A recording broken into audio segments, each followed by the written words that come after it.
मेरे समझ में ये चीज़ बिल्कुल नहीं आ रहा है, हालांकि ये एक आम सा सूप है।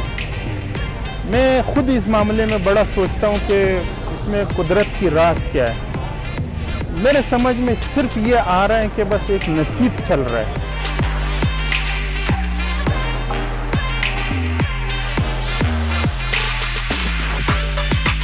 बस कुदरत रिस्क दे रहे हैं हमारे साथ साथ जो है ना, हमारी फैमिली के साथ जो है ना 8-10 बंदे और भी जो हमारे साथ काम करते हैं उनका भी रिस्क मिल रहा है। आजमाबाद में नहीं, तकरीबन पूरे कराची में अगर आप पूछ ले, बल्कि खिलाफत चौक के नाम से इस चौक को कोई जानता नहीं है, पिशावरी सूप के नाम से जानते हैं कि वह जहाँ पिशावरी सूप है, रिक्शा टैक्सी वाले वो पहुँचा देते हैं, आसानी से पहुँचा देते हैं। तकरीबन उस वक्त बता रहे हैं कि ये पापोश में अक्सर इलाके जो है किकर हुआ करते थे, इसमें आबादी इतनी नहीं थी। कह रहे बड़ा रोड जो था नज़माबाद 2 नंबर का जो रोड है, हम वहाँ किकरों में निकलते थे।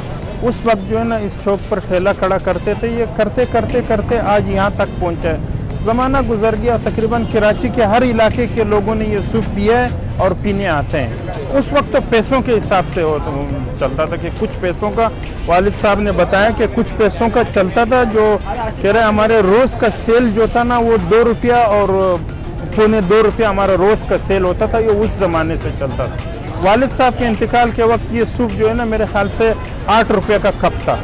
अब महंगाई जैसे जैसे बढ़ रही है उसके साथ साथ हम भी चल रहे हैं, मगर हमारी कोशिश ये है कि रेट कंट्रोल में रहे, ऊपर न जाए। मैं ये उस वक्त जो है ना ये पिशावरी चप्पल, पिशावरी चपली कबाब, पिशावरी आइसक्रीम, उस वक्त ये चीज़ चलता था, तो वालिद साहब ने पिशावरी सूप रख दिया तो वो पिशावरी हो गया। हमारा ताल्लुक खुद कोयटा से। सर रात को 3 बजे दुकान बंद होती है, उसके बाद जो है ना इसका काम शुरू हो जाता है, फिर दोपहर को 2 बजे तक जो है ना ये सूप बन रहा होता है।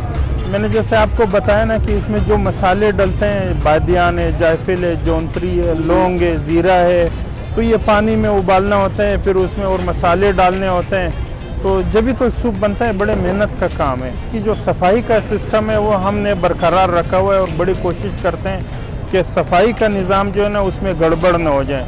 तो जाहिर बात है इतने अरसा अब तो ऐसे लोग हैं जो अपने बच्चों को लाते थे, अब वो अपने बच्चों को ला रहे हैं। ये मसाले में हम कमी नहीं कर सकते, न मसाले में कंप्रोमाइज़ कर सकते हैं, क्योंकि अगर इस महंगाई के दौर में बंदा ये कोशिश करे कि यार चलो थोड़ी बचत कर लेते हैं, मसाला कम कर लेते हैं, फिर तो मेयार वही नहीं रहता है। हमारी कोशिश ये हो कि भले बढ़ जाए मगर कमी नहीं कर सकते इसमें।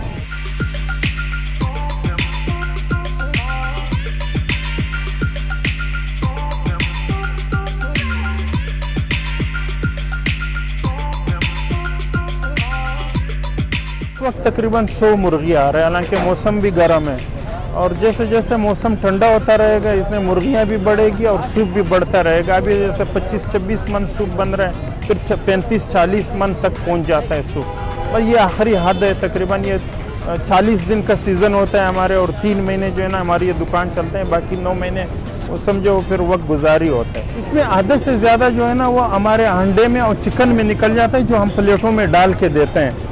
अब बाकी जो रह जाता है वो कप का हिसाब होता है। वो हमने कभी इसका हिसाब नहीं लगाया कि कितने कप होते हैं, कितने कप निकल रहे हैं। सर रेट हमने बहुत कम रखा हुआ है। हम कोशिश करते हैं कि रेट न बढ़े, मगर ये महंगाई जैसे जैसे बढ़ रही है, इसी कंट्रोल में भी जो है ना हमारे कप इस वक्त 30 रुपये का हम चला रहे हैं और देसी अंडा चला रहे हैं। इसी तरह जो है ना हम कोशिश यही करते हैं कि रेट ज़्यादा न बढ़े और लोगों को जो है ना सस्ता सूप मिले। इसमें हर किस्म के लोग आते हैं, ऐसे भी लोग आते हैं जो रोटी वहाँ से ला के 1 कप सूप लेके उसके साथ रोटी खा रहे हैं। हमें इस चीज़ का एहसास है कि कम से कम रेट रहे और रेट ऊपर न जाए। हमारी कोशिश यही है। मुर्गी अंडे वाले इस्तेमाल कर रहे हैं, क्योंकि बाकी जैसे हमारे रेट है, हमने रेट रखा हुआ है। देखो सीना 50 का है, रान 40 का है, बाजू जो है ना वो हम 20 रुपये का देते हैं। तो मुर्गी जो हम चला रहे हैं वो अंडे वाली चला रहे हैं। पहले कोई ज़माना था जिसमें देसी मुर्गी चलता था, देसी मुर्गी का सूप बनता था यहाँ पर, मगर अब देसी मुर्गी जो है ना वो तो अब पकड़ में नहीं आ रहा है और अंडा देसी चला रहे हैं। पहले पिशावर का अंडा आता था, वो पिशावर वालों ने गोल्डन मिक्स करना शुरू कर दिया। हमें तो पता है कि भाई इसमें गोल्डन मिक्स आ रहा है, हमने पिशावर का अंडा बंद कर दिया, अब हम पंजाब का अंडा चला रहे हैं।